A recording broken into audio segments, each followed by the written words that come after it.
ये गीत का लाइन बाम कि कह तू ताये गोरी तोहरी गली ऐती जैती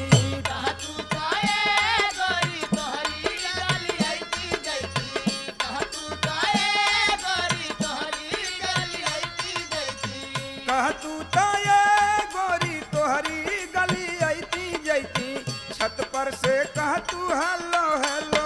ये चमक छलो ये चमक छलो छत पर से का तू हेलो हेलो हे चमक चलो छत पर से का तू हेलो हेलो हे चमक चलो। तनी गाना के भाव पर गौर करिहन। आज दुर्योधन सोचत बा जब दोनों दूत लेके चल रहन त का सोचत बा कि सौठे सहोदर जे कर शुरू मा जवाना हो छोटे